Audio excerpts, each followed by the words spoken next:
Magluluto tayo ngayon ng adobong manok sa pinya. O sinasabi nilang pininyahang manok. At bago natin i-adobo, mas gusto kong ipiprito muna natin siya. Pinimplahan ko na yan ng paminta, asin. Prito lang natin ng konti lang naman. Pag nag-aadobo ako guys, ginagamitan ko siya ng yung luyang dilaw. Si Isabela ako nakakabili ng ganito. Luyang dilaw. Bakit siya tinawag na luyang dilaw? Eh, orange to. Sinong bumili? Sa tropa. Nasaan ka ngayon? Saan bahay? Oh, andito nga pala tayo, kaya ganito yung lutuan natin. Puro di kuryente kasi andito tayo ngayon sa bahay ni tropa dito sa trabaho niya. Ayan, may trabaho na naman kasi at Monday may pasok. So, andito na naman po tayo. Ako po ang maniwagang tagaluto kapag may trabaho. Ayan.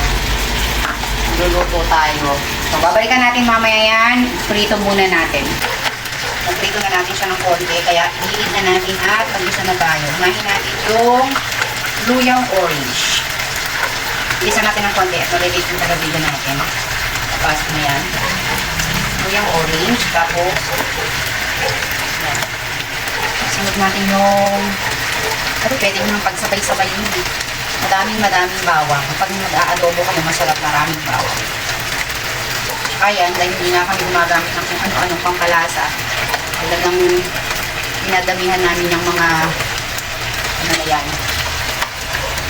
Ano? Aroma. Sabi ni tropa. Rogas ng kamay. Tapos, sabay na natin din ng sangkot siya yung paminta. Kanya-kanyang grupo ko yan ha. Pwede hindi ko gawin. Basta ako, ganyan ako.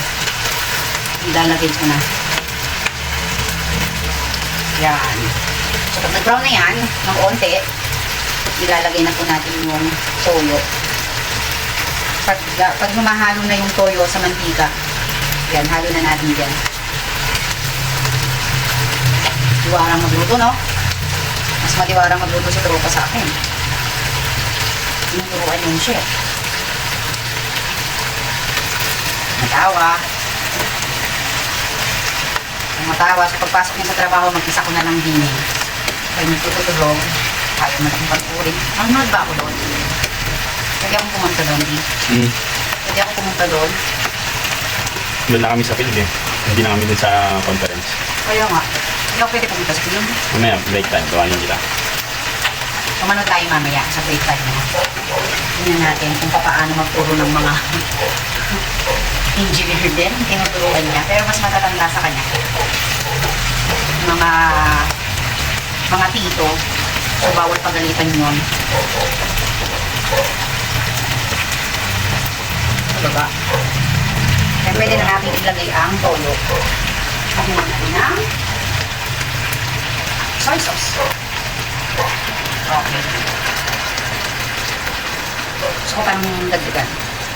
Yan. Medyo pagmantikain lang natin yung toyo. At ilalagay natin ang pinya after. Yun yung magiging asin niya. Itong pinya. Kums to? Matamis din siya, kaya lang hindi ko gusto kasi na. Hindi eh. Alam niyo ba dun sa katabi ng titinda, yung gusto kong bilhin? Ang lalaki. Yung gusto niya yung 104, ayaw niya sa 106. Anim na maliliit. Tapos hinog na hinog, kailangan kainin mo na lahat ngayon, kaya tuloy napunta din eh.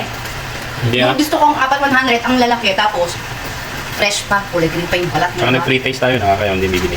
Kaya ayoko ng ng pre-taste na yan. Kahit ayaw kong bilhin eh. Nandun na. Binili, anim na maliliit. Napakaliliit. Maligali dyan eh. Hindi dapat bumili siya ng ganyan. Parang ganire lang kaliit.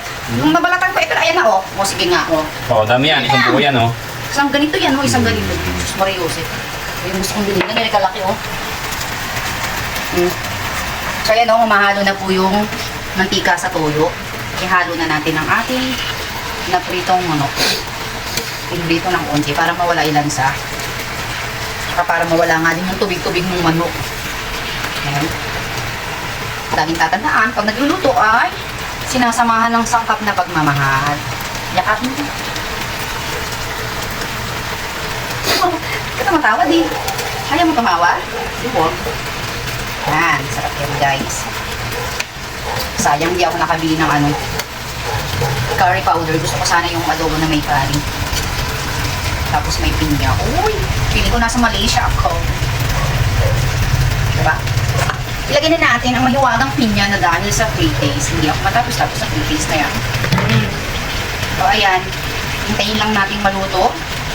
Hindi ko natutubigan yan. Huwag niyong tutubigan pag nag-aadobo kayo. Kasi hindi masarap lasang tubig. Hindi man sinigang eh. Kung gusto po talaga ninyo nanunod yung lasa ang inyong adobo, huwag lalagyan ng tubig. So, hinaan na po natin. Para hindi siya agad matusta. So, ganyan nga, napakahirap din dito pag dito ako magluluto. Kulang-kulang sa gamit. Hindi ako sanay ng ganitong pagluluto. Pero gusto ko madala dito ang lahat ng gamit ng bahay.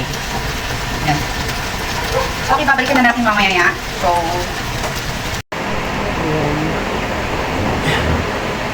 hindi na maabot yung paa.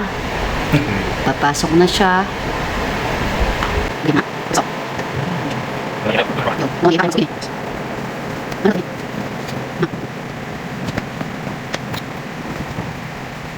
Hindi naman yakap din. Hindi naman yakap din mo. Ano sa mo? Basta ba? Ano man?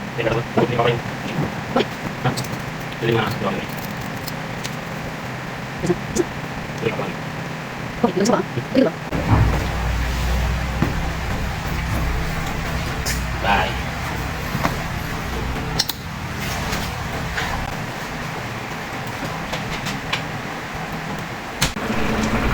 Yes, ilalagay na natin ang inihaw na saging. Yan. Wala na po ang ating katropa. So, ako na po ang nag-video para dyan. Oho, pininyang manok na may inihaw na saging. Bago yan.